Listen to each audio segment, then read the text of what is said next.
the heaviest rain shaft has now shifted just east of Saraland. So although it's still raining heavily there, it's not as bad as it was, and most of the lightning has now shifted off toward parts of Hurricane and parts of Bay Minette and north of White House Forks. And you can see once you go south of Saraland, there's less lightning within the storm. There's still lightning, but just not as much of it. So downtown Mobile, you're getting a rain-soaked situation. That's Dolphin's Restaurant at the bottom, the Admiral Hotel in the middle, Stephen Moody's Cameron Saraland at the top. And it looks like the worst is past for Saraland, which is good, but the situation is still going to be bad for driving and traveling because of the tremendous amount of rain and the amount of lightning, although the core of the lightning is now shifting off into parts of northern Baldwin County, even though there's a little more showing up in Sims and West Mobile. And where some of the highest wind gusts are right over Satsuma and Salco. This is US 43, where you see the bright shade of green. Those are your 80-mile-an-hour wind gusts. Those are hurricane force winds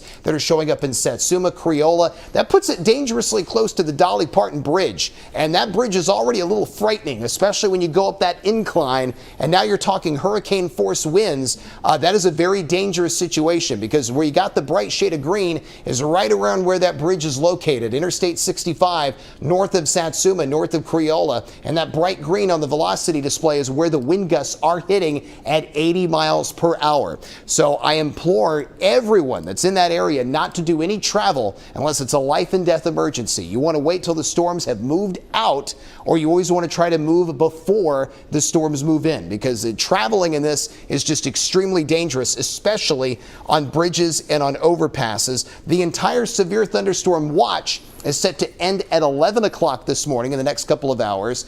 The warning is in play till 9:30, and we're staying with it just because the Weather Service has listed the winds with this as destructive. 80-mile-an-hour wind gusts. And we've got Chelsea actually just sent us a video from Creola. No power at the house. There's video from Creola with no power showing up at a house. So that means that these intense wind gusts have knocked out power to the Creola area. And if we're able to, if we get any of that in the control room, just take it, just roll it. If at any point you get any of that, just feel free to just take over and roll that video. But that means power outages have been showing up around US 43, Jen. Yeah, I was going to say, I was looking at the power outage map, and Creola showing about 500 homes without power at this time. I also wanted to update you that we are now live streaming on our Facebook. And so in case you do have any damage reports, you can just go to the messages there. We're all monitoring it. That way we can keep you updated. But some of the folks out there, Daniel says that there's trees down in Chanchula and the power is also out. Also, we got a message saying that Austell was briefly without power. So really, with these winds, we are starting to notice some of those power outages. So in case your TV does go out, just a reminder that we are live streaming on our Fox 10 app. That way you can stay updated there. If you have any damage reports, you can message them on our social media pages, email them to us, plus also you can put them right there on our Facebook Live as well. Really just starting to see that the power out also in Saraland, no power in Creola from Tiffany, and then also Valerie saying that the power is out in Satsuma. So a lot of power outages reported at this time due to these destructive winds that we're seeing push through.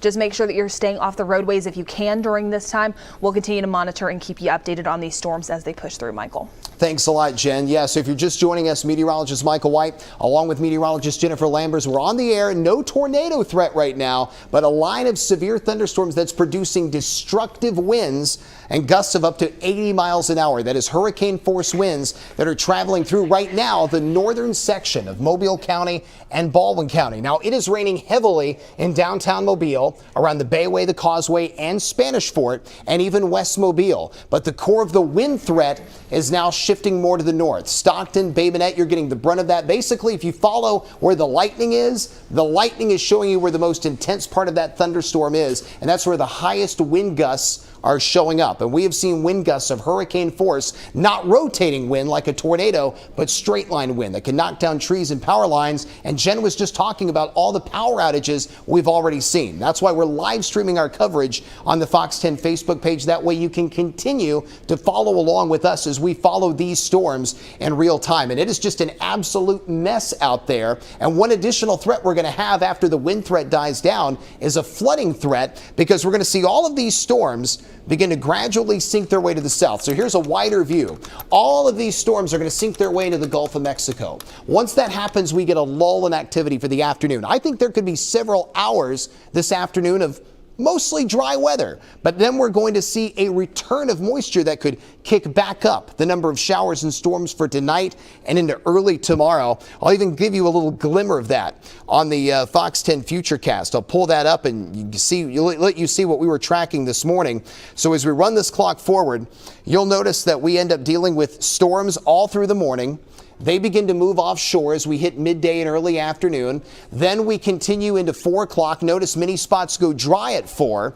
Then in the nighttime hours, we start to see a return of showers and storms begin to push their way through. And then that's going to be with us through the early morning hours of your Tuesday. And then by the time a lot of you wake up on Tuesday, all of that is long gone and things are dry. But because we're picking up so much rain right now, that does present at least the risk of possible flash flooding within some of those thunderstorms. So those are things we're just going to be continuing to watch and monitor in real time. But here's another view of the radar, so that way you can see exactly what we're watching and tracking. The storms are continuing to move at roughly 60 miles per hour. We'll pull back up the latest track, and I'll redraw this because this thing is moving so fast. The track is going to have to be constantly redrawn so you can see what communities and what we're expecting for estimated times of arrival. We'll start it at Daphne and extend it to the east at 60 miles an hour, and that should put it into Fairhope at 9/7. So Fairhope, it's actually getting ready to roll into you within the next minute. Foley, it's going to be rolling into you at 9:39. Pensacola just before 10. Gulf Breeze at 10:04. Navarre at 10:12. So Fairhope, you need to be on standby. Spanish Fort Daphne, you've already got the storms. Fairhope, you are next. You're going to be getting very heavy rain, lightning, gusty winds, but I think some of the heaviest winds are going to be up around Gateswood, up around Cantonment, up around Bratt, Century, J. North of I-10 is where these higher wind gusts have been happening because of where the lightning is currently located. So, Jen? I was going to say they have the video that we were sent in by a viewer earlier in Criolla for us. Just shows you how strong these storms were when they pushed through. Also not having any power in the area. Wow. Never mind, we don't have it. But just a reminder, in case you do have anything, you could submit your photos, your videos to us through the Fox 10 weather app and also the news app or at fox10tv.com. The best eyes truly are the best eyes on the ground.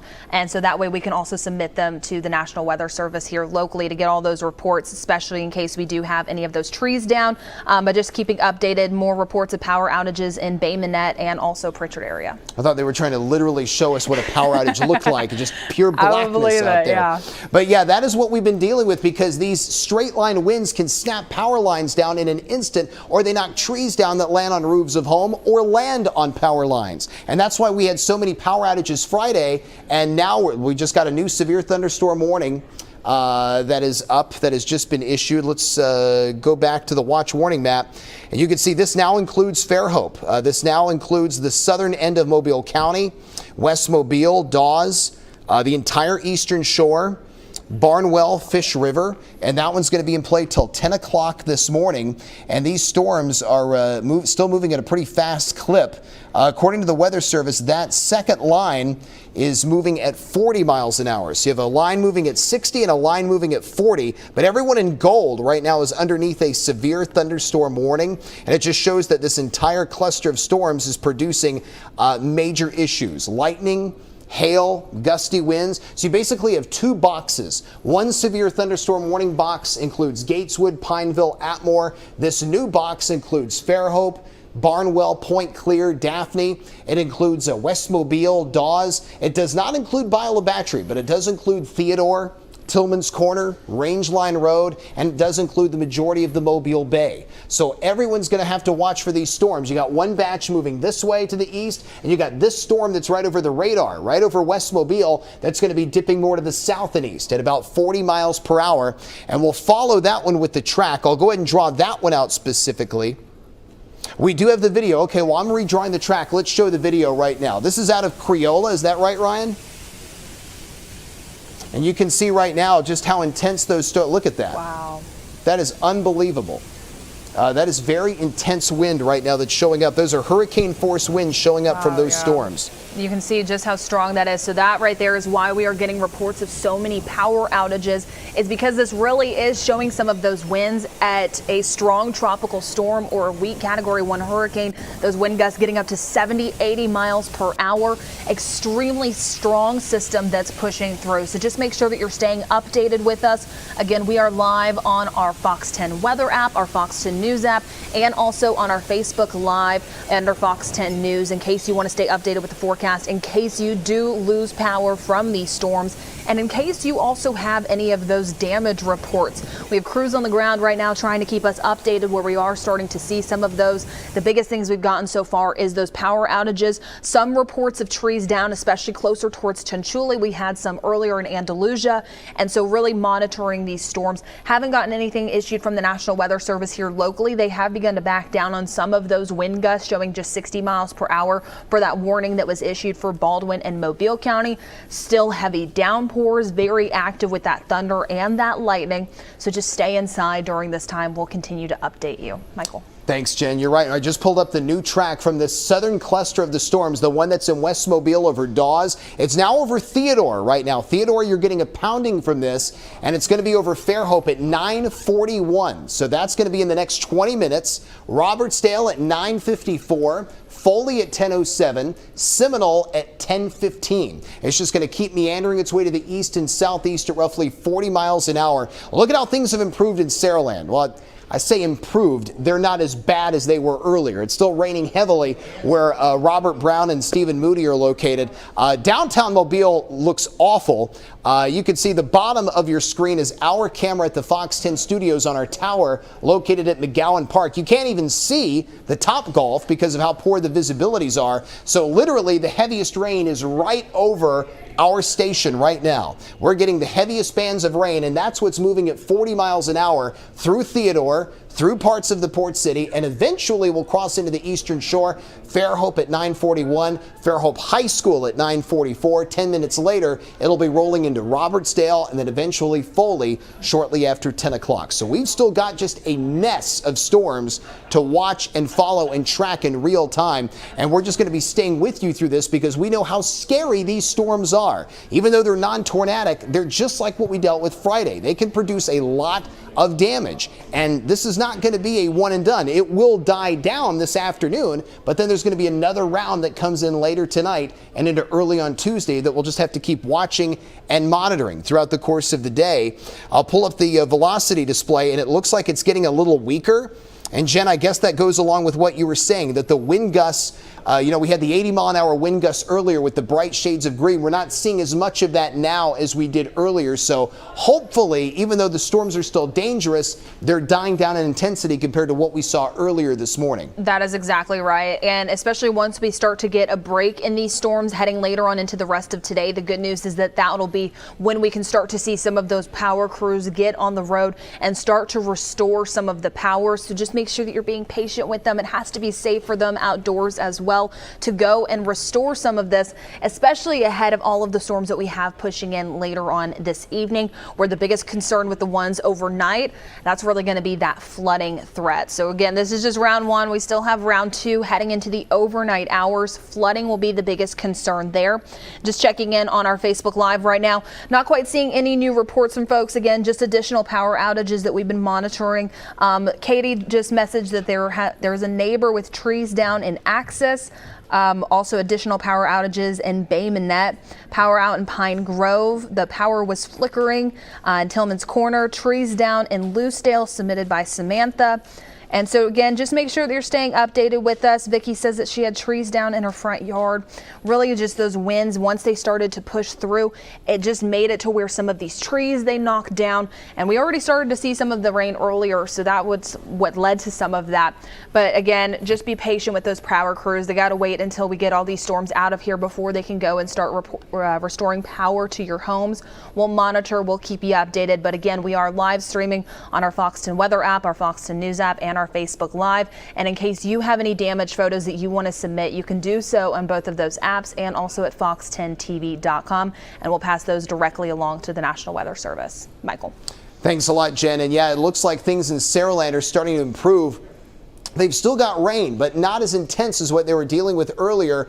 The worst is rolling out of downtown Mobile, starting to move out of Gravine Island. And it looks like it's still over Spanish Fort pretty good. Chinchula, it's moving out for you. Wilmer and Sims, it's moving out for you. So there are parts of Mobile County where the weather's improving. It's still really rough on the eastern shore. Spanish Fort, Daphne, you're still getting hammered. The south end of Dauphin Island Parkway, the 1065 junction, still getting hammered hard. Parts of State Highway 59, US 31, Bay Minette, you're getting the core of the lightning, and that's carrying over into parts of Escambia County, Florida as well. I'll move the map over a little to the east, and you could see Atmore also getting a lot of that nasty lightning, just pounding right now parts of Florida Highway 97 and US 31, and you can see the lightning is just really fierce from the Porch Creek Indian Reservation all the way down to Stapleton. And Jen, how much lightning is actually in this one shot right here? Let's see. Yeah, and also I wanted to go ahead and update that folks in Bay Minette, you are not alone if you're reporting some of those power outages. I just looked at the APC outage map, and it has over 2,000 customers affected. But those lightning strikes just within this area alone, extending from Stapleton through Bay Minette up to Porch Creek, Atmore, you are hearing the rumbles of thunder. That is 590 strikes. So really just a localized area that's seeing all of this activity push through. So in addition to the heavy downpours, the winds that you're dealing with, we're really starting to notice all of those lightning strikes. That is a tremendous number, Jen, and you can still see more just continuing to pop. And you know, we see the lightning, but we know as a result that means very loud thunder, and also which can honestly just terrify the heck out of you if you're at home.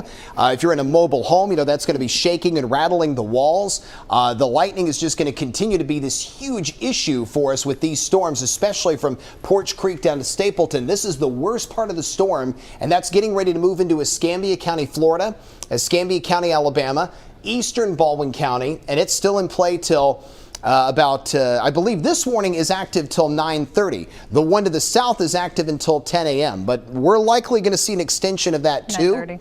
So till 9, yeah, there it is, 9:30. But I think that's the big issue, is the destructive wind threat that we're also going to have to keep monitoring as well. Also, I want to show the, sorry, Buckle, the Daphne camera right now too. They were mentioning it, our producers, just because of the low visibility right there on the eastern shore. It is hard to see. So in case you do not need to be on the roadways, please don't be on them at this time, because not only are we starting to see ponding water on the roadways, I did see an update from Mobile Traffic talking about water over roadway on Cody Road at 10th Street. Also seeing some delays in Wallace Tunnel both directions. Jeez. But again, this is the eastern shore, low visibility. Stay off the roads if you don't need to be out there. But in case you do, double check, headlights on, make sure you're driving carefully, put plenty of distance between you and other vehicles, just because we are going to start to notice more of that ponding water on the roadways during this time. And that camera is located right on the roof of the Hampton Inn in Daphne. So on the radar map, that puts it right there. So here's the Bayway, here's Bayfront Park. That camera is right here looking west, and look, it's getting the heaviest rainfall right now. So it is just pounding the Bayway and the eastern shore, but that is where the camera is located. It's pointed west, and it's getting all this lightning and all this heavy rain that's extending as far back as downtown and midtown Mobile. So the eastern shore, without a doubt, we'll pull that up again and just see if we can even see the street lights from that thing. I mean, it is just the rain rate is just significant. Look at that. You can barely even make out the headlights. Honestly, that's probably only a 2-mile visibility, if that, Jennifer. And I know you and I have both driven through rain like that before, and it is terrifying. It really is, especially when you can't quite see the cars in front of you. Some of them, especially the white cars, the silver cars, they really tend to blend in with some of this. That's why it's so important to put your headlights on. That way you're visible to other drivers. You want those tail lights lit up. That way they can keep their distance between you. Just make sure you're driving carefully. And in case you're driving near an overpass, don't park underneath the bridges. Make sure you just pull off, find the closest exit, and then just hang out there. Additional reports that we're starting to get from folks at this time. Nisi, she said that there's water over the bridge on Repole Drive. Also, we just got an update from the National Weather Service saying a flood advisory was just issued from portions of Mobile County. Minor flooding is expected in low-lying and poor drainage areas. That's why we are starting to see some of the delays out there on the roadways. Again, just don't drive, and remember, turn around, don't drown. If you can't see the roadway in front of you, it's best just to not even try and pass pass over it. We saw some of those issues just a few weeks ago, if you remember, with the causeway, some of those trucks even getting caught in some of the rain just because they were still driving through the flooded roadway and they stalled out. They couldn't get through it. So it's best just to not even risk it. Just don't avoid, or do avoid that roadway. Don't drive through some of that water. Still monitoring the Facebook comments here to see if you do have any of those reports. Linda said it is dark as night in Daphne. It is storming so loudly and it is windy out there. It is really active with some of these storms. Here is going to be in Daphne at Whispering Pines. So traffic still moving smoothly there. I believe this is going to be 98 in Whispering Pines. So again, just make sure you're driving carefully. Take it slow, take it easy. There's no need to be in a rush so far forward this morning, especially once we start to notice more of these storms pushing into Baldwin County. That's when we'll start to notice more of the flooding on the roadways. And as Michael's been talking about all morning, this is only round one. We have round two heading into tonight. And tonight's storms, the flooding concern will be the biggest thing that we're talking about. It will be, Jen, because the wind threat's going to actually deteriorate. So I mean, that's a positive, but you're right, that flooding threat and the fact that the Weather Service is already issuing a flood advisory for Mobile County till 12:30 because of this. At least my thinking process is that this shows this is the beginning of the shift from the wind threat to the flooding threat. And sometimes we underestimate the flooding threats, especially those of you in low-lying and flood-prone zones. You got to remember, these flooding threats can sneak up on you very quickly. And yes, we are going to be dry for a good chunk of the afternoon. But how much of that dry weather is going to really impact the rainfall totals? Now notice all of this is beginning to shift farther south. Theodore, you're getting hammered. Irvington, you're getting hammered. Dawes, West Mobile, McGowan Park, where we are, we can hear it on the ceiling here at the Fox 10 studios. Downtown Mobile. Daphne, where we showed you that camera shot earlier. You can't even visibly see the Bayway from the top of the Hampton Inn near Bayfront Park because of how heavy the rain is. Malvis getting hit hard. Stapleton getting hit hard, as is spots of Gateswood and farther up around parts of Escambia County. So the Weather Service says wind gusts are still possible of 80 miles an hour, which is hurricane force winds inside this warning. So they've extended, or either issued, they issued a new warning. We'll pull back and show you the box on that. And yeah, this now includes Pensacola. This now includes all of Escambia County, Florida. So this includes the city of Pensacola, Cantonment, McDavid, Chumuckla, Jay, Bratt, Allentown, Milton, Century, Flomaton, and this is going to go all the way until 10 o'clock, I believe, 10:15 in the morning is how long this new severe thunderstorm warning is going to last. Basically, it's an extension of the previous warning. So we'll go ahead and put a little positive spin on this. The positive spin is that we haven't seen any tornado warnings. There's been no reports of rotating wind within the storms. That's good. The bad news is, this is where? We're getting hail. So we've had reports of, oh wow, look at that. You can see it, Jen. Wow, yeah. So again, this is going to be in McGowan Park, and we are starting to see hail. I may try and go outside to see how big it is and bring some in studio. But again, we're located near Hank Aaron Stadium, Costco, the new Top Golf. So here in Mobile, right near I-65 and Government Exit. So we are starting to see hail from our camera here. I'll run outside, Michael, just to see if we can grab any of that, if it's starting to go underneath our jet deck. Yeah, absolutely. So Jen's going to go and check on that. We have a shot of Hank Aaron Stadium. This is from our newest camera, and that camera is located on our tower at the Fox 10 studios, and we've gotten reports of actual hail visually from that camera because of what we're seeing within this line of storms. We'll zoom in tighter to where that is. So McGowan Park, located at the base of Interstate 65 right here at Government Boulevard, and you can see the rain rate is significant, and Jen is back with her verdict. What do you got? I was not able to get any. I think it all melted away before we were able to, but our digital reporter, David, he was saying that he had heard some of that hail already. So there was confirmed hail that he saw earlier at the Fox 10 studios here in Mobile. Okay, so that is something we're just going to have to continue to watch and monitor, because hail is a problem within these storms. We've seen it all morning. The worst of it is what came in at 5 around Chatham and Wagerville, picking up tennis ball size hail. The signatures we got on radar were huge. Thankfully, they're lower in McGowan Park, but even small amounts of hail can cause tremendous amounts of problems. So that's what we're seeing around these storms across Interstate 65, a pounding of rain and lightning, We've seen reports of hail, at least small hail. The storms are continuing for the eastern shores. Spanish Fort, Daphne, Bayfront Park, a mess. The Bayway and Causeway, a mess. Daphne, Malbus, an absolute mess. The only spots that are starting to see an improvement as we zoom out is locations that are north of that main line. Washington County, Greene County, George County, Clark County. All you've got right now is light to moderate rain. Your situation is a lot better than it is for everyone along I-10. You had the worst of the severe weather. Now it's shifting toward the I-10 corridor. Then eventually it's going to be moving toward those of you at the beaches. So anyone north of Saraland is essentially seeing their weather gradually improving, but everyone along the coastline is seeing their weather deteriorate. I-10 down to the beaches is going to have to be on standby because notice the shapes of these polygon boxes are moving more now in a southeast direction. So that means those of you in Pensacola where the weather's been quiet, Foley, Gulf Shores, Orange Beach, all of you are going to start to see these thunderstorms moving in your general direction. Jen, do we have an... okay, so we continue to see the lightning that is really tremendous in this, plus the hail threat, plus the wind threat. And the lightning is continuing to be vicious. This new warning goes up until 10:15 this morning.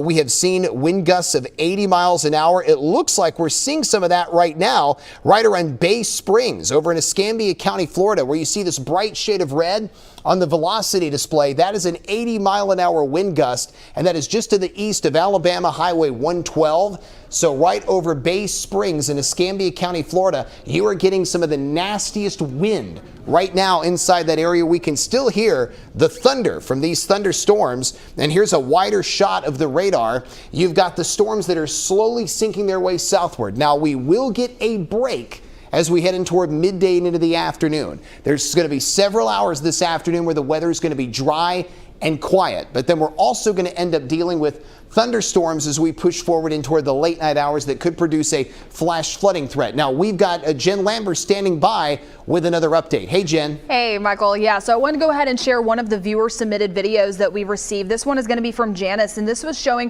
what was happening in Bay Minette earlier. So this is going to be right where the courthouse was, and you can really start to see some of the low visibility there. You can even see the trees beginning to disappear, the lightning strikes. And so this is why we're seeing over 2,000 folks without power in Bay Minette, just because of how strong these storms were when they were pushing through all portions of the Gulf Coast, but this one specifically really on that northern central area of Baldwin County. So just make sure that you're being careful out there in case you are on the roads. It's best just to pull over, make sure you exit anywhere that you are, just get into that parking lot that is safe to be, because we are really just starting to notice some of that low visibility again on the roadways. There's those lightning strikes again, and you start to notice those trees, they begin to disappear. And so in case you have any of those damaged videos, in case you've been seeing some of these strong storms, you have a video photos for us, you can submit those through our Fox 10 weather app. Just go to the home screen, scroll to the bottom, or also on fox10tv.com. So again, thank you to Janice for sending in this one out in Bay Minette. We'll continue to monitor social media and our Fox 10 Facebook page on our Fox 10 Facebook Live,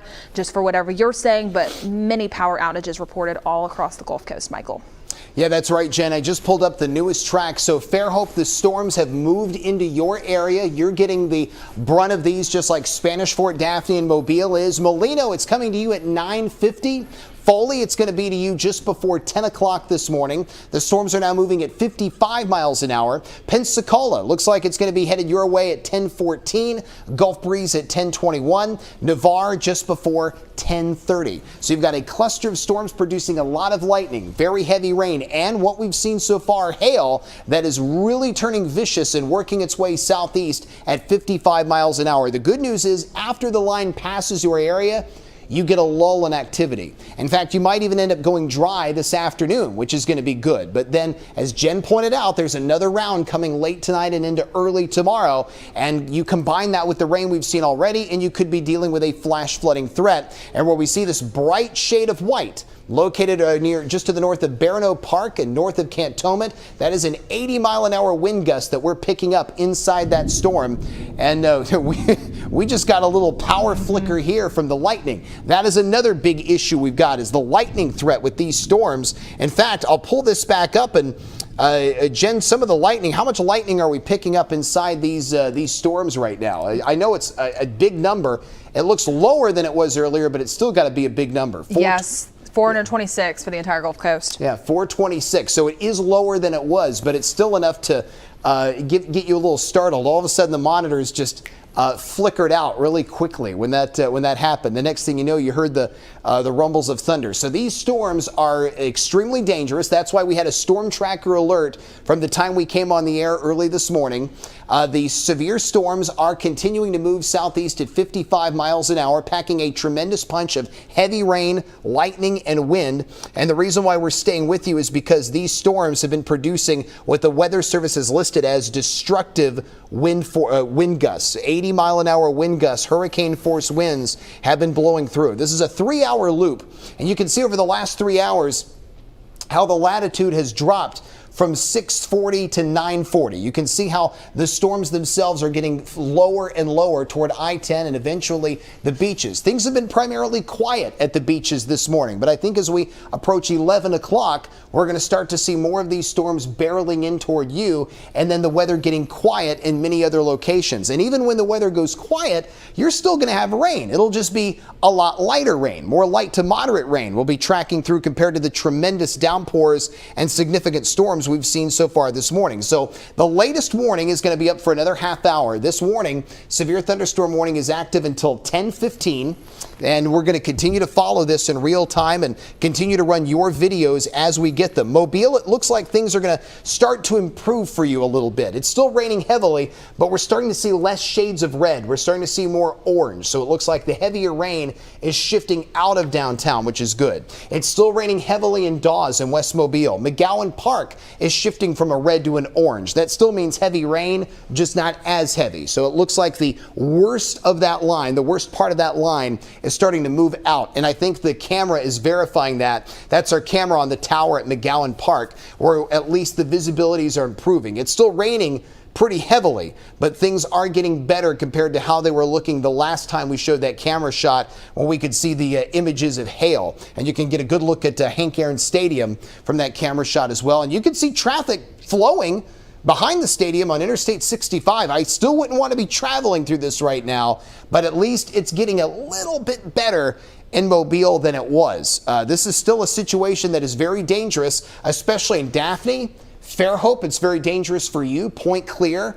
Barnwell, Spanish Fort, just nasty. Stapleton to Loxley, you've got a ton of lightning, and a lot of that carrying over toward parts of Gateswood as well, and the northern end of Escambia County, Florida. So, Jim, we had a line that moved through Friday. That line moved through so fast, and this one's moving through so much slower. So you pointed out that adds in a big risk of flooding, and with another round tonight, I think that could absolutely verify. That's exactly right, especially since we're already beginning to see some of that saturated soil. We'll really have to monitor some of those storms to see if they do have any of those winds contained in them, because then that will be an even larger concern that we've seen before, is that once you start to see some of these strong storms push through, we've already had showers before, the soil, it's saturated, there's not much to hold that root system down. So just make sure that you stay updated with Fox 10 News throughout really the rest of the day. This evening, Chief Meteorologist Jason Smith will be on news heading into this evening at 9 and 10 o'clock to keep you updated for that second round of storms that continue to push through, and Futurecast model showing some of that even going past midnight. So it's going to be so important to stay weather aware even after this system moves through. That way you know what's going on for this evening when that second round moves in. So again, this isn't over. Once you start to see some clearing heading into this afternoon, that doesn't mean it's done. We're going to start to see that next round begin to push in, and Michael's already showing the Futurecast there. Michael, you really start to show some of that heavy rain pushing in closer towards 2 and 3 in the morning. Yeah, you're right, Jen. So even though there's going to be several hours of a lull in activity, we're going to see that ramping up again as we move in after midnight and into the early morning hours of Tuesday. Now, by the time I think a lot of people get going in the morning, it's going to be out of here. This thing's going to be moving through very fast. In fact, I'll even back up the Futurecast. By the time we get to 5 a.m., most of the heaviest rain will already be east of Interstate 65. And by the time a lot of you would have to leave the house to travel tomorrow, look at that. Things are going to be looking almost dry area-wide. So when you have to go to work and take the kids to school on Tuesday, by the time you have to do that, most of the rain and storms will already be gone. But it's still going to be a mess out there for a good chunk of the overnight hours. So Danielle, could you repeat that for me? Okay, we're going to take a quick break. When we come back, we're going to continue to track these storms as we continue to do so here from the Fox 10 Storm Tracker Center. I'm meteorologist.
Back, it's 9:47 here on Studio 10. I'm meteorologist Michael White along with meteorologist Jennifer Lambers, and we're basically taking over the show to continue to track these severe storms. Jen, we've seen these storms producing wind gusts, hurricane force, 80 miles an hour. That is exactly right. We're getting up closer towards that strong tropical storm, that weak Category 1 hurricane strength, and we're really starting to notice the impacts of that. If you are without power at this time, you are not alone. Many folks across the Gulf Coast, I think Bay Minette alone, we're seeing over 2,000 customers without power at this time. So just make sure that you're being careful. Stay off the roadways if you don't need to be out there. Amber just now saying that the power is out in Bay Minette. We've been seeing it. I've been getting reports in Creola, Saraland, Pritchard, Tillman's Corner, many spots without power. So again, you're not alone. We just have to wait for some of these storms to get out of here, and that way our linemen can get out there and restore some of that for you before a second round of storms heading into this evening. But many reports of some trees down out there. In case you have any reports, again, you can submit those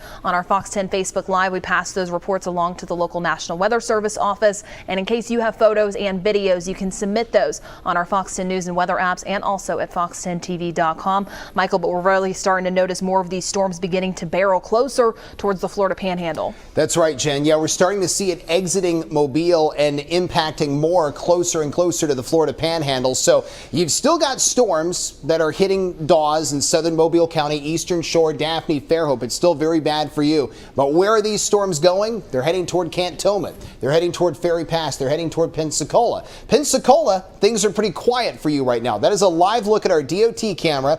That is I-10 and I-110. That's right. That's I-110 at the Pensacola Bay Center.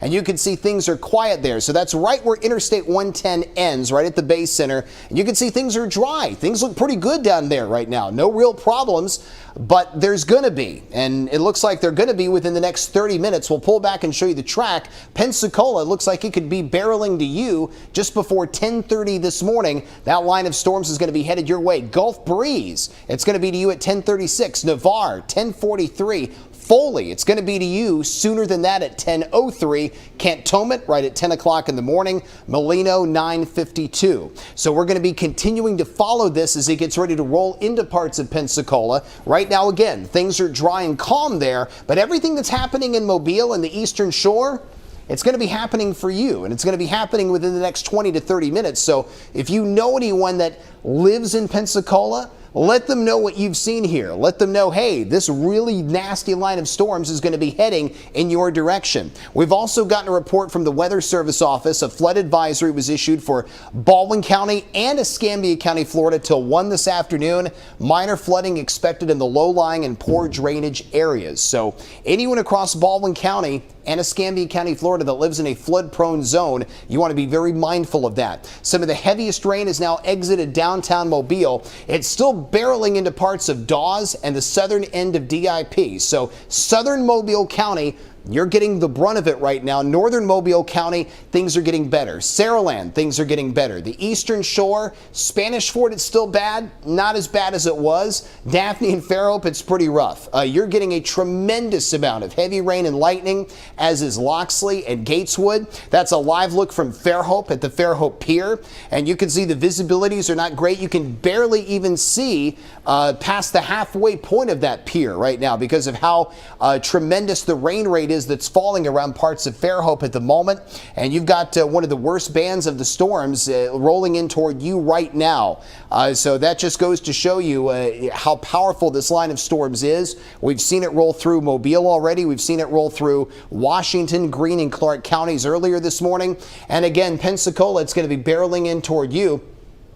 Control room, can you tell me where the storm tracker is currently located or where it's going? Okay, well, we will find that out. We are going to be on the hunt. It's going to be like, instead of where's Waldo, it's where's Stephen. That's what we'll be. We'll try to find we'll try to find landmarks and try to pinpoint where he's at. So you got thunderstorms that are rolling in toward Molino right now, including McDavid and Chumuckla. The northern end of Escambia County, Florida, you're getting some nasty, nasty lightning right now. You're also getting some very heavy rain, not just heavy rain, but also the possibility of hail. I'll zoom in towards some of that right now. And you can see Pine Barren, Chumuckla Springs. This is right on the Escambia Santa Rosa County line. This is just one really bad looking thunderstorm that's just south of Flomaton and to the east of Bratt and Nokomis. So here's US 29. US 29 runs all the way down to Pensacola and Cantonment. And once you get toward Molino, that is where you've got the brunt of the thunderstorm. So I would say if there's hail, it's here. This is where you've got the most intense lightning and likely the highest amount of wind gust. And all of that is continuing to march its way eastward toward Allentown, eastern Santa Rosa County, and eventually Okaloosa County. Cantonment, the storms are about to barrel in toward you. Pensacola, it's getting closer. Remember on that track, you've got till just after 10:20. So although Pensacola is quiet right now, it's not going to be. Cantonment, you're already seeing your weather deteriorate. Elsinore in eastern Baldwin County seeing yours deteriorate. Seminole, Lillian, it's all about to happen. All of this lightning you're seeing around Gateswood and Alabama Highway 112, it's going to keep marching its way southward and to the south and east at roughly 55 miles an hour. So spots who have seen their weather remain calm all morning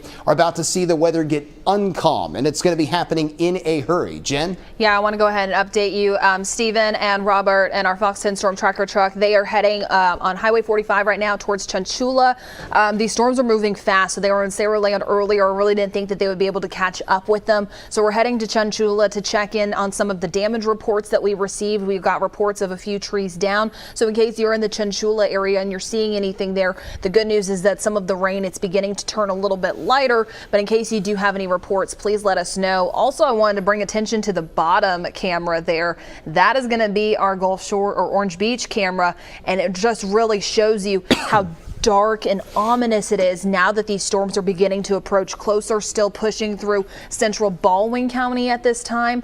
But also I did get some questions about southern Mobile County. And so, I mean, Graham Bay, Biola Battery, you're also starting to see some of those heavy storms. Dauphin Island, you're not seeing it just yet, but those storms are only approaching your way. So really this long line of storms extending from Biola Battery through Fish River, Summerdale, Robertsdale, Cantonment, and things are still mostly quiet in Pensacola, Gulf Breeze, Pensacola Beach, Orange Beach, Gulf Shores. You're not seeing it just yet, but if you look further north, then you can really start to see those dark, ominous clouds that are heading your way. You're right, Jen. I mean, they are really packing a punch. And Point Clear, the Grand Hotel, they're getting the brunt of the storms right now. Fairhope, where we showed you the pier, getting the worst of it. Robertsdale, Silver Hill getting it pretty bad. Loxley as well. The park at Owa and Foley. Right now you are dry, but not for much longer. And as Jen was pointing out, southern Mobile County, we'll zoom this back over to the west, and you can see it's pounding Biola Battery and Grand Bay,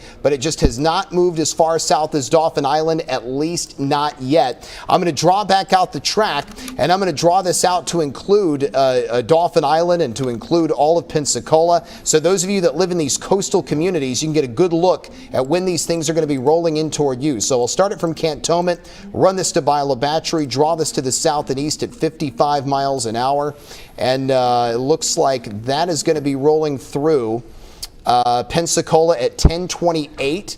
Dauphin Island at 10:12. So if you're at Dauphin Island, 10:12 is when these storms are going to be rolling in for you. So that's less than 20 minutes. That's 15 minutes from now. Seminole 10:10. Pensacola just before 10:30. Gulf Breeze at 10:36. So anyone that's in these spots that hasn't seen the core of these storms roll through your area, know that that potential is certainly going to be on the way as we're just continuing to follow this vicious line march its way to the south and to the east, and moving so at 55 miles an hour. So Dauphin Island needs to be on standby. Barnwell, Pelican Point, Foley, the park at Owa, Gulf Shores, Orange Beach, Perdido Key, Lillian, Pensacola Beach, Gulf Breeze, Milton. Spots that have only seen occasional scattered rain, you're about to get the brunt of this main line. Now, the good news is things are improving in Mobile. Things are improving in Saraland. Things are improving in Spanish Fort, but they're just taking a while to happen. This line is not moving as fast as the line of storms that rolled through on Friday. The one that rolled through on Friday was a fast mover. We had severe weather coverage that only lasted about 2 hours. We started at 2:30 in the morning. We were done by 4:30 when Good Day Gulf Coast came on the air because of how fast the line moved through. So you can see things improving in Daphne. In the middle camera, you can see things deteriorating in Orange Beach. Orange Beach is getting rain right now. However, they're not getting that main line. That main line of storms is still over Fairhope and Point Clear and Loxley and Molino, but it is tracking southeast at 55 miles per hour. An update from the Weather Service. They're monitoring this line of storms, capable of producing 70-mile-an-hour winds over Baldwin County. The southern and western portions of the line, that would be this, are beginning to slow down and get hung up along the warm front, which is located around Mobile and the Baldwin County coastline. The problem is that means heavy training rain is expected to continue over the next 1 to 2 hours, which could lead to flash flooding. So essentially what the Weather Service has just told us is the line is slowing down. And that means that the wind threat and the hail threat is going to be getting lower. That's the good news. We'll get a thumbs up on that. The bad news is that means that increases the risk of flash flooding. And if you're in places like Grand Bay or Dawes or Biola Battery or Fairhope or Point Clear, Loxley, Seminole, your risk of flash flooding is going to be increasing. And I would say the same thing for places like Pensacola. The Weather Service is saying that heavy rainfall could lead to 2 to 4 inches, even up to 6 inches of rain possible in a short period of time. The severe threat's going to continue to push east, damaging wind gusts in excess of 70 miles an hour. Large hail also a problem, but we're going to be monitoring this potential flash flooding threat as it unfolds. We're going to take a quick break. We'll continue tracking storms right here on Fox 10 after this.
We're here tracking storms. Now, again, non-tornadic storms, but Jen, storms that are producing heavy rain, lightning, hurricane force winds. But now, from what we just heard from the Weather Service before the last break, a flash flooding threat starting to ramp up. That's exactly right. And so if you're on the Florida Panhandle, you're in southern Baldwin County, you're still looking at that wind threat as these storms are beginning to push through. Talking more about those damaging wind gusts that could get up to 70 miles per hour. We're still monitoring the potential for some rotation, and then also hail is a concern. Now, again, that's mainly for southern Baldwin County, Escambia County in Florida, Okaloosa counties, and Santa Rosa County. So the Florida Panhandle and southern Baldwin that hasn't quite seen this line of storms begin to push through. However, as you head a little bit further towards the west, our Mississippi counties, southern Mobile, and still southern Baldwin County and Escambia County, Florida, what we're monitoring is going to be that flood threat. So we're slowly beginning to transition for some areas that have already seen some of these storms, now entering into this heavy rainfall. Again, this line of storms, as they're pushing through, they're going to start stalling out. And take a look at what's on the way for southern Baldwin County. The line of storms really beginning to push through the Summerdale area, Point Clear, Fish River, but Gulf Shores, Orange Beach, you haven't quite seen them just yet. But on the horizon, it is dark. It is ominous, and already starting to just see some light showers that were lifting up from the Gulf. And again, those ones aren't going to be the severe portion, so you're not done yet. They're still pushing through central Baldwin County at this time. Just make sure you're staying inside, stay off the roadways if you can, and in case you do have to be out on the road, double check that your headlights are on. Again, even if they're automatic, you might just need to flip them on. That way you're visible to other drivers. You want your tail lights lit up. That way everyone can keep their distance on the road with all of this low visibility once the storms begin to push through, Michael. You're right, Jen, and that is a huge issue. Is that, oh, look at this, Jen. We just got our first flash flood warning. How about that? So that is for southern Mobile County. We now have our first flash flood warning that has been issued. We just talked about the shift was exiting for the wind and hail threat and becoming more of a flood threat. So southern Mobile County, all of southern Mobile County, with the exception of Dauphin Island, is under a flash flood warning until 1 o'clock this afternoon. Radar indicated thunderstorms producing heavy rain. Between 2 and 3 inches of rain have already fallen. Additional rainfall amounts of 2 to 3 inches are possible in the warned area, and the flash flooding is ongoing or expected to begin shortly. That includes downtown Mobile, West Mobile to the South Alabama campus, Dawes Road, Theodore, Rangeline Road, Grand Bay, Biola Battery, Dauphin Island Parkway, and everyone down to the Alabama port. It does not include Dauphin Island, but all of southern Mobile County is now under a flash flood warning until 1 this afternoon because this line of storms is getting hung up primarily, and it's dumping such a significant amount of rain over spots that have already seen a significant amount of rain. That means if you live in a low-lying or flood-prone zone or a spot like downtown that may not have the best drainage whenever the rain rate is extremely heavy, you're going to run into a risk of flash flooding. And that's why we always want to emphasize the turnaround, don't drown philosophy. You see so many people trying to travel through flooded roads, but you don't necessarily know how deep that water is, and that's why that's extremely dangerous. Now, we've still got storms that are just hammering Baldwin County, Loxley to Summerdale, Fairhope to Point Clear, Barnwell, and all of that's moving in toward Cantonment and toward eventually Gulf Shores and Orange Beach, where the southern end of Baldwin County is pretty quiet, as is Dauphin Island. But this is all sinking its way to the south. We'll look a little farther to the east so you can see places like Pensacola. Pensacola, you've seen some scattered rain so far today, but you haven't seen the core of this line yet. But it's headed your way. It's already moving into Cantonment. It's moving into Ensley. It's about to hit Interstate 10 and the Scenic Highway, the Escambia Bay Bridge, and then eventually it'll get to downtown Pensacola and then Gulf Breeze, the Naval Air Station. That whole line has been moving at roughly 55 miles per hour, and I believe at last check, it's still moving in that general direction. I'll pull that up on the storm tracker map, and it does look like it is moving. It is still moving to the southeast at 55. So here's the watch warning map. We now have some counties removed from the severe thunderstorm watch. Washington, Clark, Monroe County, you are out of the severe thunderstorm watch. Greene, George counties, you're out of the severe thunderstorm watch. We only have one active severe thunderstorm warning, and that's this one that stretches from central Baldwin County, about Loxley, Foley, all the way up to Bruton, and that's in play until 10:15 this morning. So that's going to be in play until 10:15 this morning. And then that one is going to be lapsing. So 10:15, that warning is going to be expiring. Then we've got a shift to a flash flood warning, which is located in red right here in the bottom end of Mobile County. You can see it includes Biola Battery, Irvington, Theodore, Spring Hill, the Mobile Regional Airport, Davidson High School, Bellefontaine, the Alabama Port. Everything in dark red is a flash flood warning. So that gold color, this severe thunderstorm warning, is only going to be active for 10 more minutes. And then once that lapses, it's pretty much going to be transitioning, I believe, to just a flash flooding threat, which is something we knew for sure we were going to be seeing tonight. But now it looks like we're starting to see that happen a little bit earlier than anticipated with some of these storms. I'll pull back up the velocity map, and it does not look like we're seeing the same kind of wind gusts we had earlier. We've still got a few spots with very significant wind gusts. Milton, one of those spots where you see this little shade of white or this bright shade of green here on the velocity map, that is a wind gust of 70 to 80 miles per hour. So here's Pace. Here's Baghdad, here's Milton, and here's Highway 90 in Santa Rosa County and Escambia County, and that is an 80-mile-an-hour wind gust that's rolling through. So parts of the Panhandle north of Pensacola, you're getting the fiercest wind at the moment, and that wind is really packing a punch. We'll go back and look at that. We got another flash flood warning, Jen. It looks like we got a second one that has now been issued. I'll go back to the watch warning. Yep, and it now includes parts of Baldwin County, and I'll remove the severe thunderstorm warning so we can get a better look at that off the watch warning map. I'll go ahead and take that off so that way we can get a better look at exactly what we're seeing with that particular storm. There it is, the flash flood warning, brand new, just issued. It includes the entire eastern shore, from Spanish Fort to Daphne to Fairhope to Point Clear to Barnwell, Loxley, Robertsdale, Summerdale included in that flash flood warning. You've also got Gateswood included in that, Elsinore included in that, Seminole included in that.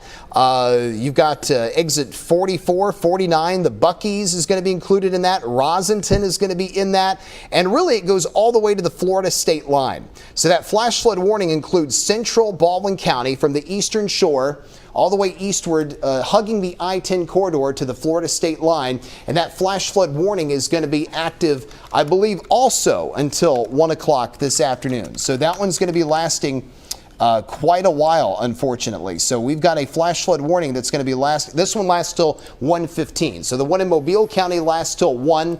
This one lasts until 1:15. So we're starting to see less severe thunderstorm warnings and more flash flood warnings. So this means anyone that lives in a flood prone zone, you need to be very mindful of this. This is a 3-hour loop, and you can see how things have certainly changed when it comes to these storms. 3 hours, they were really booking a trip, and now they're starting to get hung up, like the Weather Service has said.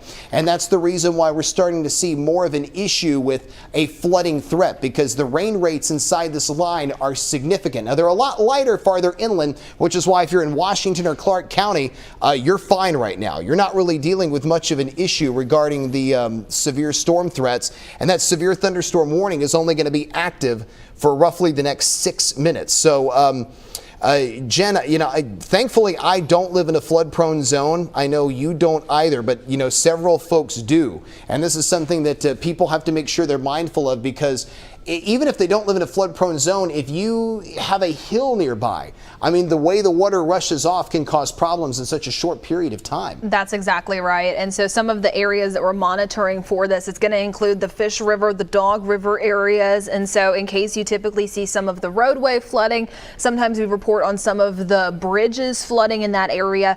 That is going to be a concern over the next few hours. So just make sure that you're being careful and cautious, especially in southern Mobile, Baldwin counties, Escambia County, Florida. That's where we're going to start to notice some of the ponding water on the roadways, but also we'll start to notice it elsewhere, the low-lying areas. So please just be cautious in case you do live in those portions. Again, we're still monitoring the wind threat too. Milton starting to see some of those gusty straight line winds pushing in. So there's a lot to unpack here with the forecast. We're working hard to keep you updated so far for this morning. Just a reminder, in case you do lose power, in case you know anyone that is without power, they can still live stream our coverage on our Fox 10 News and Weather app. Plus, also we're live on our Fox 10 Facebook page. That way, in case you have any reports, any questions for us, you can submit them there. But really, we're just monitoring all of this heavy rain that's pushing in, but it's going to be stalling out in those areas that I had mentioned earlier. That's really what's leading to that flash flooding concern, Michael. Exactly. So at the last check, Jim, we had a 55-mile-an-hour movement. Assuming it were to hold together in that range, Pensacola, it would be barreling down on you in 11 minutes at 10:21, Gulf Breeze 10:30, Crestview, which is in Okaloosa County, at 10:41, Fort Walton Beach 10:49, Destin just before 11, and then Miramar Beach, which is over in Walton County, that would be at 11:06. Now that's assuming it continues to move to the south at 55 miles an hour, but as Jen just pointed out, we're starting to see this thing getting a bit hung up. So if that's the case, we're going to start to see more and more of these flash flood warnings issued. And as of now, we've got 2 active ones, one till 1 o'clock in Mobile County, one until 1:15 in Baldwin County. Now, these are for spots that are along and south of Interstate 10. This does not include the northern end of the county. So Mobile County, this doesn't include Wilmer or Saraland or Citronelle or Creola. None of you are included in that. That is from the city of Mobile southward. It just doesn't include Dauphin Island. So city of Mobile to the Alabama port. Everyone else is included in that too. Dawes, Grand Bay, Biola Battery, Theodore, Baldwin County. It includes the entire eastern shore, Spanish Fort to Point Clear, Barnwell, Foley, Loxley, Robertsdale, Seminole, eastward to the state line. It just doesn't include the coast. Gulf Shores and Orange Beach are not included in that at all, and neither is the northern end of the county. Bay Minette, Stockton, Tensas, you're not included in that. Now, could we see more flash flood warnings maybe on the Florida side? Absolutely. A distinct possibility because of how much slower that line of storms is moving and how heavy the rain rate is. Now, we're going to be coming up on 10:15 in the next 3 minutes. It's going to be interesting to see if we get a new severe thunderstorm warning or if the Weather Service is going to let that lapse. And then we're only going to be talking about a flash flooding threat as we maneuver in throughout the rest of the morning. That's going to be the big story, is this transitioning to a flooding threat and then monitoring that for the remainder of the day. We'll go through the future cast in case you did not catch this earlier this morning. This is just a and remember, the future cast isn't going to get it 100% right.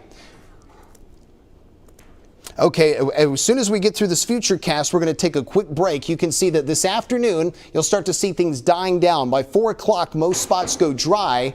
Most of the evening dry for many spots, but coastline could get rain. Then late tonight, another round of storms is going to begin to redevelop, and that's going to kick off your Tuesday morning, but then you're going to start to see that exiting as Tuesday morning rolls along. We will return with more Studio 10 after you see this.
Welcome back into Studio 10. It's 10:16. I'm meteorologist Michael White along with meteorologist Jennifer Lambers, and we have been basically taking over the Studio 10 time slot because of severe weather.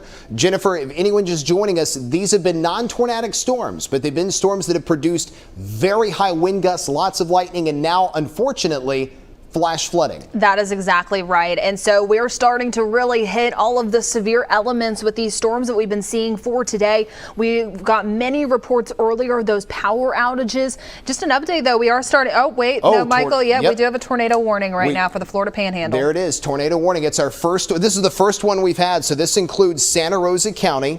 And Santa Rosa and Okaloosa County are going to be included in that tornado warning. Floridale, Indian Ford, Kelly's Mill, Calaver until 11 o'clock. So we've got a severe thunderstorm warning till 11 and now a tornado warning until 11. So this is because of this storm that's rolling into Indian Ford right around Florida Highway 191. Jen's pulling up the velocity couplet. And I'll tell you, right before we took the break, Jen was actually looking at this couplet, and we could start to see some intensity showing up inside the strengthening inside that line. So if there's no tornado there, that is definitely an extremely high gust of wind that's likely 80 or 85 miles an hour that's moving right over Indian Ford Road. Here's Deaton Bridge Road. Here's Floridale. Here's US 90 and I-10. So this is right in the eastern end of Santa Rosa County, getting ready to shift over into Okaloosa County. This is almost a very similar spot close to it where we had the tornado threat on Friday. Because on Friday, we had a tornado that was rolling in close to Crestview, and it rolled over Baker, Florida. This one's going to be moving into a similar path. So everyone in the tornado warning includes Kelly's Mill, Floridale. This is the Santa Rosa, Okaloosa County line.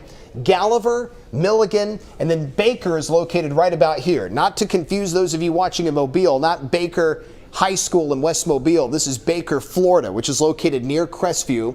We just got a new sweep scan, and you can see very, very high velocities with this very high amount with this 75 mile an hour winds showing up inside that. So that is hurricane force winds that would be sustained. So even if there's no tornado, that is a straight line wind that is for sure going to knock down trees and power lines, and it's located between Indian Ford and Floridale. That is a very intense wind. In Floridale, it's going to be rolling in right over you, and that's also hugging the Interstate 10 corridor. So anyone that you know is traveling in eastern Santa Rosa County, here's the Okaloosa line near Floridale.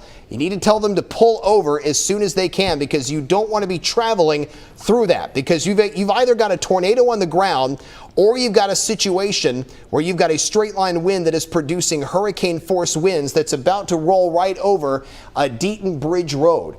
So this is going to be a very nasty storm system that's going to be continuing marching its way through. I'm going to pull back up the reflectivity to get a better glimpse of this, and you can see right there, I'm going to stop the loop. You can see a little bit of an inflow notch here around Indian Ford, just based on the shape of this storm structure. So your inflow would be here, and then your tornado would be right there. So right around Indian Ford and Floridale, and that's going to keep marching its way to the east, and it's moving at about 50 miles per hour. So it's moving pretty fast. We're going to show you some of the locations inside that. This tornado warning is in fact moving. According to the Weather Service, it's moving right now at 40 miles an hour to the east. So we'll go back to the velocity couplet, and I'm going to go back and show you some of the spots where this thing could be moving to. So it's moving to the east at 40 miles an hour. We'll go ahead and draw this out. A 40 mile an hour movement to the east is going to blow, well, it's probably going to be sooner than this, because this will only go out to 31 miles an hour. So Crestview would be to you just before 11. It would be to Galliver at 10:42, Kelly's Mill at 10:35, and Floridale, it's going to be to you within the next 7 minutes. So this is going to be a very fast moving storm cell. But Jen, are you seeing what I'm seeing? That it's basically, it looks like, based on the velocity images, more of a straight line wind threat, because we're not really seeing that tight of a couplet within this storm. That's exactly right. And that kind of goes back to what we noticed earlier in Atmore. We got a lot of viewer messages saying, hey, we have the tornado sirens going off here, but there was no active tornado warning. And it's because we had that destructive tag on that severe thunderstorm warning. So regardless of that, the winds were still very destructive. They were a concern. And so they wanted to put a reminder out there to folks that weren't paying attention to the weather to get inside. And so even now what we're starting to see is still just some of those damaging straight line winds. This is something that we've seen before, because this is a bit more noticeable to folks, saying, hey, you really got to stay inside. You need to get into your safe space, because even regardless if there's rotation in it, these winds alone are still really damaging to any of the structures outside, the trees out there, and it's important to stay indoors. So we're still going to monitor this. Again, really just noticing some of those destructive winds moving through this area, approaching closer towards Floridale. And in case you're in the Crestview area, just stay weather aware, stay alert that this tornado warning could be continued if more of these destructive winds continue to push in, Michael. That's right, Jen. I just switched the velocity over to a storm relative velocity to see if we can get a better couplet. And it looks like we're at least getting near the Floridale area. So right around Deaton Bridge Road, that section of I-10 and US 90, right around Floridale, you've got a possible tornado that is located on the ground. Some of the locations that you're going to have to be concerned with around this is going to be places like Floridale, places like Kelly's Mill, also places like Floridale Drive, Timber Creek Road, Outlook Road. The IAA vehicle donation is also going to be included in that. And these are all spots that we're going to be watching and following along parts of US 90. This is a very rural part of the county. The Milligan Yellow River Park is going to be included in that. You've also got the Griffith Family Farm is going to be included in that. So if any of those locations sound familiar, you're going to be in the path of this possible tornado as this thing moves to the east at roughly 35 miles per hour. So I'll pull back and go back and show you the latest track on this. And this is going to be moving pretty fast. This thing's going to be booking a trip. And you can see that some of the latest times of arrival. Holt, it would be to you at 10:35. Milligan, it would be to you at 10:46. Gallagher at 10:39. So Holt is going to be next on this, and that's going to be coming up in the next 12 minutes, assuming that couplet holds together. Again, it's not your typical tornado couplet. It's not a strong signature. I think we're still looking at more of a straight line wind threat. But remember, straight line winds can knock down trees and power lines with ease. If you have a big tree in your yard, it's going to fall, land on your roof. We saw power lines get snapped in Escambia County on Friday. It took the entire weekend to get power back for some of those spots, including in Bratt and right off Sandy Hollow Road. So straight line winds are still just as dangerous. But the tornadic signature near Floridale is going to be rolling in over Holt at 10:35, Gallagher 10:39, Milligan at 10:46. We're going to continue to stay with this and follow it. Here's a glimpse at the bigger image of the radar, and you can see you still got a little bit of an inflow located right here to the west of Kelly's Mill, and that puts the possible tornado right here around Floridale. The tornado warning for Santa Rosa and Okaloosa counties has been edited, so they have clipped some of this, according to the Weather Service office. Pull up that box for me, Jennifer. Let's see if it's still moving at the same rate of speed. Let's see, that one on the bottom there, that's going to be a new severe thunderstorm warning in addition to it. Oh, okay. But this is still moving at 40 miles per hour. Okay, so the movement's still basically the same. But so essentially they're keeping both warnings active. They're keeping the severe thunderstorm warning active and the tornado warning active till 11 a.m. So both are going to be a factor. So Kelly's Mill, Floridale on the Santa Rosa Okaloosa County line dealing with the possible tornado. The signature is right between Indian Ford and Floridale and moving to the east at 40 miles an hour. So Holt, Gallagher, and this is almost the same spots that were dealing with a tornado threat on Friday when Nick and I were doing the severe weather coverage, and it ended up rolling over Baker. Baker is located just south of Crestview, and the severe thunderstorm has now been upgraded to 80-mile-an-hour winds for portions of Baldwin County and the Florida Panhandle. So we've got a situation right now with some nasty thunderstorms, and we'll take a peek at Pensacola. And oh man, Jen, that's going to be approaching downtown Pensacola within the next several minutes. It's already rolling into Pine Forest. And that's a look at 9 Mile Road and I-10. So that is just 9 Mile Road is only about 5 miles west of the I-10, I-110 interchange. So all we can see is just the headlights right now. That is a tremendous amount of rain. And Jennifer, as you just showed me on the screen, wind speeds of 80 miles an hour. That's Category 1 hurricane speed. That's exactly right, especially when we go back to the radar. You can start to notice, or actually here's a live look down at Orange Beach right now. Dark, ominous clouds, and this is going to be looking east. So you can really just start to see it moving to the east of Perdido Pass there. Just the dark, ominous clouds beginning to push over the Gulf. And so on the left side of your screen, that's going to be those heavy downpours beginning to push into the Florida Panhandle. So again, stay off the roads if you don't need to be out there at this time. These are extremely active storms that we're beginning to monitor.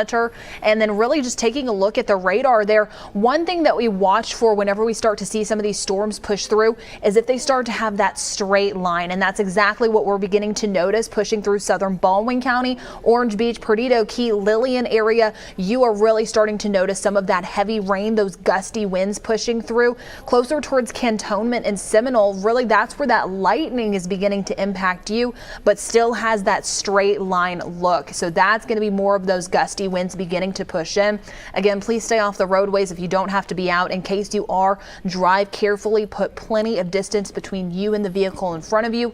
Double check your headlights and your tail lights are on. That way you're visible to other drivers, but it's just best to wait it out so far for this system as it continues to push through. We'll start to see some improving conditions for some areas later, but even then we're still monitoring the potential for that flash flooding concern and also tracking that active tornado warning closer towards Santa Rosa and Okaloosa counties. Michael.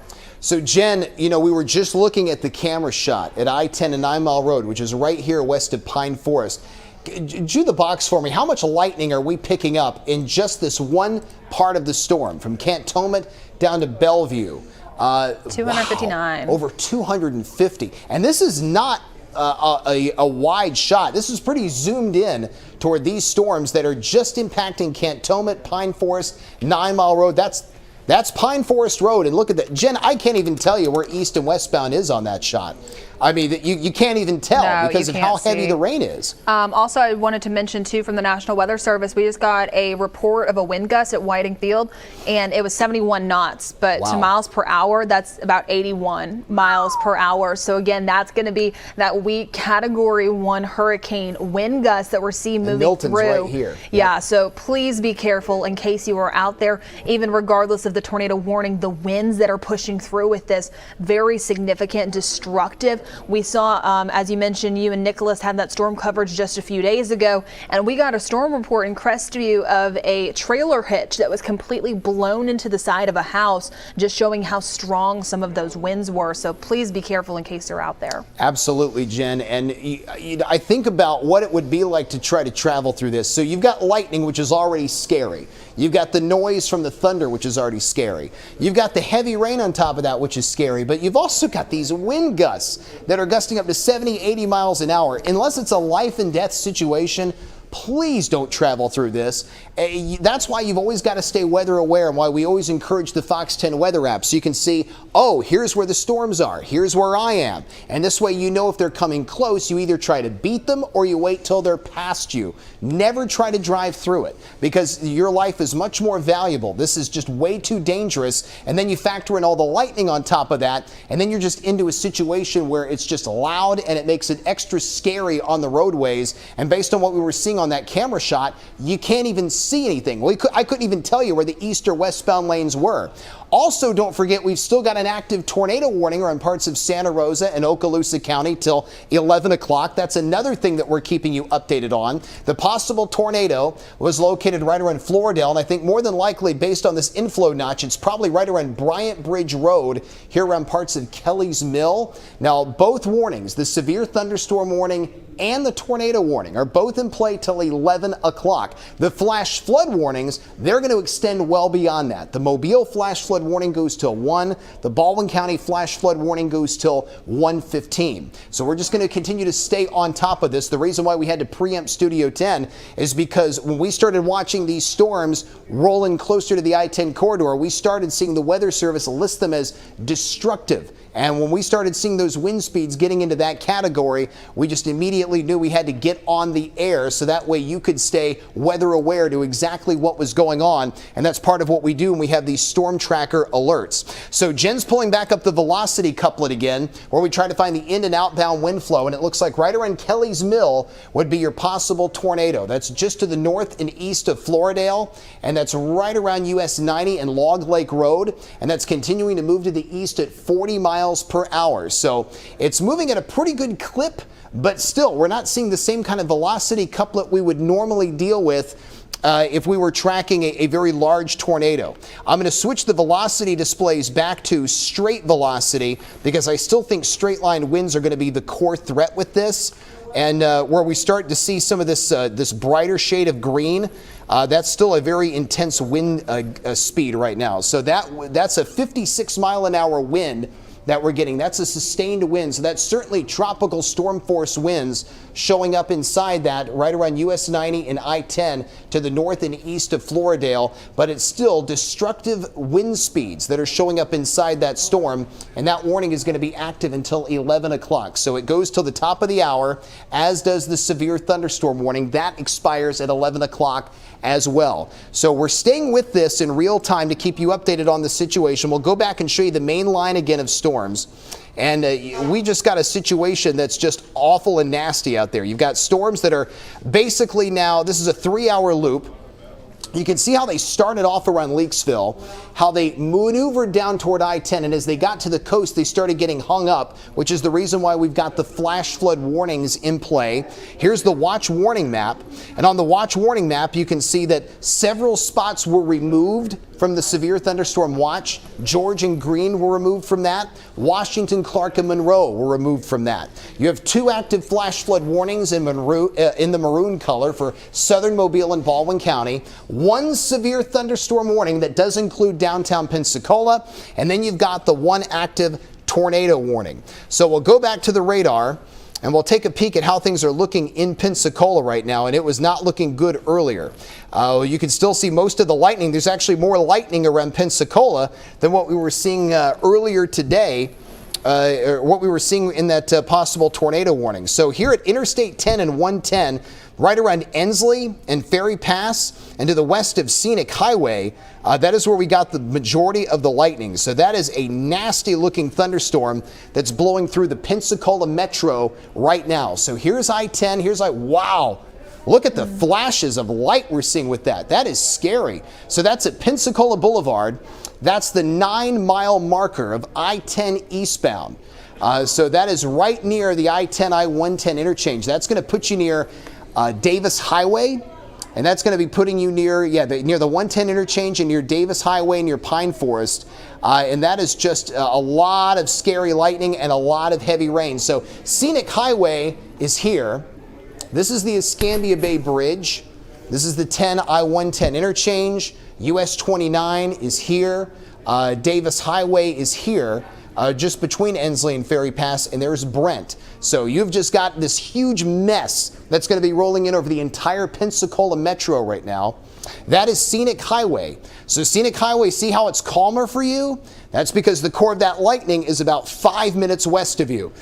Within the next 5 minutes, you're going to start to see your conditions deteriorating at a rapid rate. The reason why your visibilities are better is because the core of that lightning and heavy rain is over Ensley and Ferry Pass and hasn't quite reached you, but it's on its way. So that means anyone on the east end of Pensacola needs to make sure they are getting off the road fast. And what Jen just pulled up, 539 lightning strikes inside this one storm that's right over the Pensacola metro right now. That's the Escambia Bay Bridge. And I'm telling you, Jen, even though the worst of the storm is west of that spot, I just think you're playing with fire trying to drive through that. That's exactly right. I mean, you can start to notice the camera. It's teetering back and forth. It's really starting to notice more of those wind gusts, but soon it's going to be engulfed more with some of the red coloration and seeing more of those lightning strikes. So again, please take it easy. If you're heading out anytime soon, if you know of anyone on the roadway, tell them to slow down, tell them to take it easy. There is no reason to be in a rush when we're dealing with some of these storms that we've already experienced.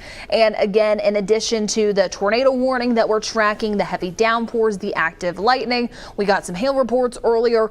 Also, another thing is going to be closer towards southern Mobile and Baldwin counties, or central Baldwin County. I want to bring attention to it again, is going to be those flash flood concerns, is that some of these storms, they're going to be stalling out. And so the rain rates, they're only going to continue to tick up. We've already been seeing around 2 to 3 inches of rainfall and possibly expecting more on top of that. So please make sure that you are driving carefully out there. This rain is only going to be a concern as, Saraland, Chinchula, Wilmer, Mobile, Dawes, Grand Bay, you saw your storms push through earlier, but it's still raining out there. And so in addition to the heavy rain we noticed earlier, those numbers are only going to be beginning to tick up. We're going to continue to monitor and keep you updated. Again, if you're still without power, you know someone that is, we do continue to live stream on our Fox 10 weather app, our Fox 10 news app, and also on the Fox 10 Facebook Live. I'm also monitoring the comments there. So if in case you have any questions, damage reports that you want to tell us about. We pass those directly along to the National Weather Service office here in Mobile, because the best eyes truly are the eyes on the ground. But please be careful going outdoors, especially right now with some of those strong storms still pushing through southern Baldwin County and especially the Florida Panhandle, Michael. That's right, Jen, and we're still watching this storm just barrel through Pensacola right now. So here's Gulf Breeze. That's the 3-mile bridge right there that separates downtown Pensacola from Pensacola Beach. Then you've got the Escambia Bay Bridge here, which is to the north of that. And then you've got Interstate 110, which runs from I-10 to downtown Pensacola over by the Pensacola Bay Center. The majority of the lightning is showing up at that I-10-110 interchange right around Ferry Pass, Davis Highway, Cantonment, Pace. But that's about to barrel right over Scenic Highway and right over the Escambia Bay Bridge. I would say that lightning, at least the fiercest parts of it, are going to be over the Escambia Bay Bridge in the next 2 minutes based on how much we're starting to see that shift toward the east. But Pensacola, all of you are getting hit hard with heavy rain, extending as far west as the Naval Air Station. Even though it's a bit lighter in Gulf Breeze proper right now and Pensacola Beach, we're going to be seeing a lot of that. And that's Avalon Boulevard. That's right near Scenic Highway. You saw how much better the visibilities were there no more than 5 minutes ago. And that is how quick they have deteriorated as that line of storms has shifted its way eastward. So that is also how much faster that line is starting to move. It went from decent visibilities and raining to horrendous driving conditions on top of all of the lightning. The Weather Service is continuing the severe thunderstorm warning until the top of the hour. The storms are still moving. They have 80-mile-an-hour wind gusts, and they're moving to the southeast at 30. So they definitely have slowed down in speed, but they're moving to the southeast at 30. Look at the Escambia. Look at that now, Jen. I mean, we saw the bridge earlier, and it looked rough. But now it's looking even rougher, and now you've got all of that lightning on top of that. And look at how much slower. I can't blame the cars one bit, but they are really decelerating, and you can see how fast they are, how much slower they're moving now and how quickly they've had to decelerate because of how dangerous the storms are. So they're battling not just high rain, they're battling tremendous amounts of wind gusts of 70, 80 miles an hour, and then you factor in all that lightning and thunder, and you've got a very scary situation on your hands. And one thing you want to make sure you avoid travel through that, and why we always implore you when we have STORMtracker alerts, and when I came on the air at 4:30, trying to avoid travel. Make sure you get to your destinations before these storms move in. The lightning is still popping. Here's that Escambia Bay Bridge. That's where we just showed you. Jen just drew it. That white line is the bridge. That's what we just showed you on the camera. Scenic Highway is here. Avalon Beach is here. Florida Highway 281, and then you've got all of this lightning that is just smothering up the entire Pensacola metro. There's no part of Pensacola right now that is pleasant. The entire city is dealing with this horrific thunderstorm that is producing 500 lightning strikes, actually 714 lightning strikes total if we include what's going on in Baldwin County, and the Baldwin County lightning isn't even close to what we're seeing in parts of Escambia County, Florida. So Pensacola getting swallowed up with lightning, swallowed up with torrential downpours of rain, and all of those storms are continuing to sink their way to the east and southeast. Now, will things improve in Pensacola? Yes. Just like they improved in Mobile, they're going to improve for Pensacola, and they're going to improve for everybody. In fact, I think the majority of the area this afternoon is going to start to look very pleasant. But then we'll have that second round that we'll have to watch out for as we transition toward late tonight and early tomorrow. And because of all the rain we've seen so far, we've still got that concern for flash flooding. We're also still monitoring this tornado warning that has not produced a strong signature, but nevertheless, high wind gusts showing up in Floridale, Kelly's Mill, Gallagher, Holt. This is the Santa Rosa, Okaloosa County line. This tornado warning is still active until 11 a.m., just like the severe thunderstorm warning is. And you can see the lightning is less intense than what Pensacola was dealing with, but nevertheless, there is still the possibility of a spotty tornado. And as we pull back and let you see some of the velocity displays, we're not dealing with any strong signatures from this, which is good. We don't want to see that. We don't want any strong tornadic signatures popping up on the velocity displays, but nevertheless, I think the tightest circulation we've got is actually located more down around Parkerville Gallagher, but still nothing that's really standing out as far as a tornadic signature from that particular storm. We'll go back and show you the radar view, and you can see that storms are still sinking their way southward. They're going to continue to do that over the next 30 minutes to an hour. And then we'll start to see a bit of a break as we head in toward the afternoon. I'll go back to the high resolution radar, and I think the most dangerous thing is what we've got right now in Pensacola. Jen? Also, I just want to give a quick update. We just pushed this on our Fox 10 News app that Lott Middle School is dismissing early after a loss of water and internet. So I just want to give a quick update right there. Again, we just pushed that on our Fox 10 News app in case you know anyone that has kids that attend Lott Middle School. You might just want to go ahead and give them a heads up. We'll continue to keep you updated on the closure of that middle school. But again, Lott Middle School dismissing early after a loss of water and internet. Well, that is an important update, Jennifer. Yeah, and but thankfully, I think, hopefully, fingers crossed, that's going to be more the exception than the rule, right, that we won't see widespread school closures. But when you have a situation like that with no internet capability and no water, the schools got to close. And thankfully, Lott Middle School is in a situation where the core of the most dangerous storms have already moved through. So it's going to be a lot easier to get those kids out of there. Now, Pensacola is in a situation that is just not good, with the heaviest lightning from Pace to downtown Pensacola. It is continuing to smother up everything from the I-10 to 110 junction. It's also smothering up parts of Davis Highway, US 29, Scenic Highway, everything near the Escambia Bay Bridge, everything near Santa Rosa County.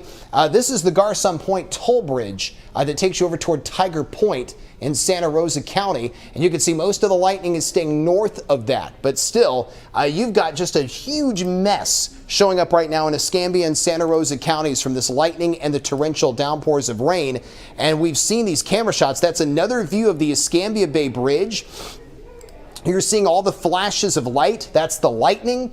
You are seeing what appears to be ponding on the road, but what that actually is the rainfall and the wind blowing the water over the road. So you're not actually getting water from the bay reaching over onto the bridge. You're getting the literal water from the rain that's being blown over by the wind. And that's that effect you're seeing showing up on the camera. That just shows you how gusty those winds are, up to 70 and 80 miles an hour. So you got these hurricane force winds. Look, parts of the lanes are actually almost coming to a complete stop. And I mean, I can't imagine how terrifying that is for the drivers. You just hate to see a situation like that where people are driving in this type of situation, in this type of thunderstorm.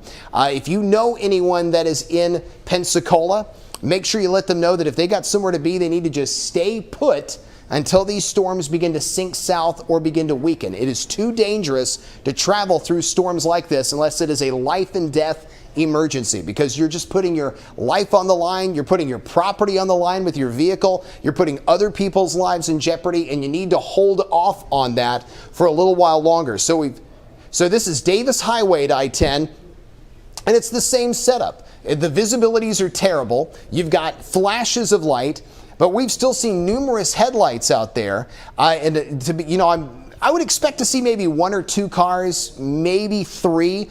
But I'll tell you, Jennifer, we've seen a significant number of vehicles on Interstate 10 through this horrific thunderstorm in Pensacola. I mean, I'm counting 15 in one shot, and even more keep coming in. It's really unbelievable if you think about it. That's exactly right. And also, we're going to try and share it with you. We just have to message someone, but we also did just see on Twitter a water spout in Gulf Shores. So again, we did see one of those. It was well into the water and moving away offshore, so not too much a concern here, but just shows you that some of these strong storms still pushing through. The wind is a concern, the rain is a concern, the lightning. And as far as that tornado warning goes, that we were still just monitoring at this time. Again, in case you're just now joining our coverage, that was for Santa Rosa and Okaloosa counties, just continuing to approach closer towards the Crestview area. No updates from the National Weather Service on this tornado warning. Nothing has been confirmed, but it was mainly that straight line wind threat that we were monitoring. Again, our folks up in Atmore earlier, they were saying that the tornado sirens were going off, even even when there was no active tornado warning, and it was going to be because of that wind threat that we were watching, showing the destructive tag. And so even if you're still in that area, if you're in Crestview, just make sure that you're being careful with some of these storms as they push through. That wind is going to be the biggest concern. And again, we are still just monitoring some of the comments on Facebook, also getting in your photos, your videos of any of those damage reports that you may have. As far as the power outages go, many folks still without power at this time. Just give the line crews, give them plenty of patience, because they still have to wait for some of these storms to push out.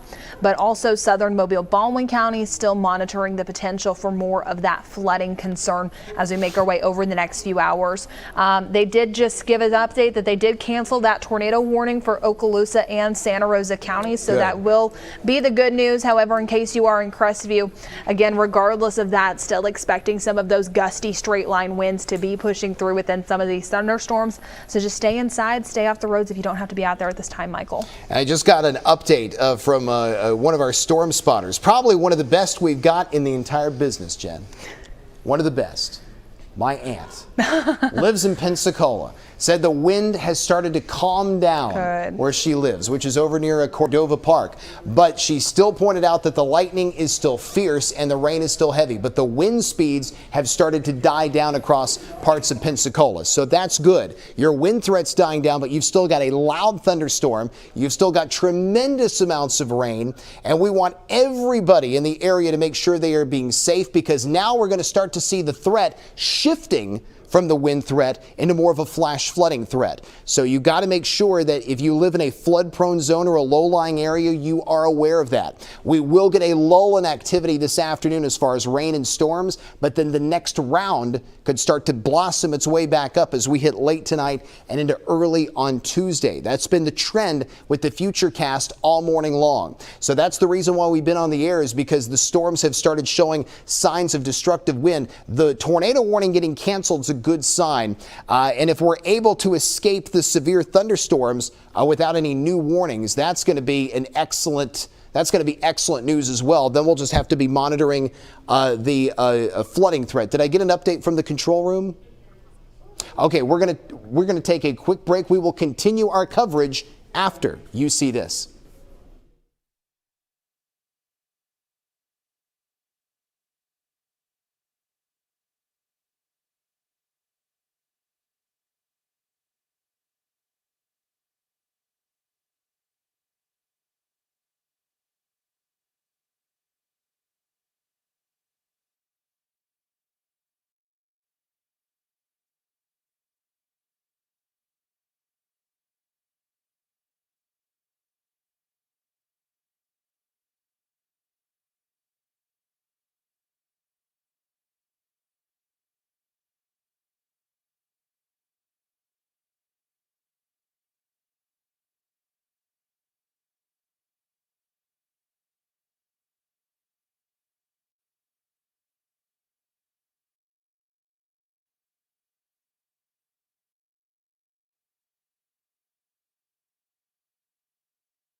what would be Studio 10. I'm meteorologist Michael White along with meteorologist Jennifer Lambers. We've had to take over programming because of severe thunderstorms that have produced a lot of rain, a flash flooding threat, a wind threat, a hail threat. And Jen, we've even had some flooding reports out of Pensacola, right? Yeah, that's exactly right. We did just get an update saying that Graffiti Bridge, that area was closed due to water on the roadways. It was 17th Avenue at Graffiti Bridge due to that flooding. As soon as the water recedes, that's when they're going to open that back up. But this concern, it's only going to be growing over the next few hours because although we're starting to see some of those heavy storms, those showers pushing through right now, still expecting some of that rain to continue. Rain rates getting up to 2 to 3 inches in addition to the 2 to 3 inches that we've already seen. So some areas could be seeing some of that localized 6 inches of rainfall. That flooding will be a concern making our way into late morning and early afternoon. So if you don't have to be on the roadways, it's best not to do it.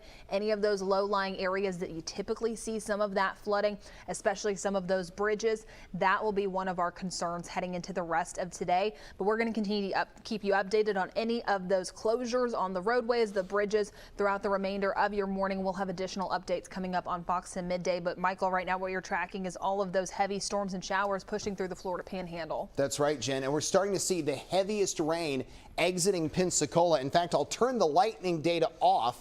We know there's a tremendous amount of lightning inside these storms, but I'm going to turn the lightning data off, and you can see Pensacola has shifted from what was red to now orange. Now, what that basically means is you're seeing rain rates that are not as heavy as you were earlier. A lot of the heavier rain is now shifting toward Santa Rosa County. This is the Garcon Point Toll Bridge.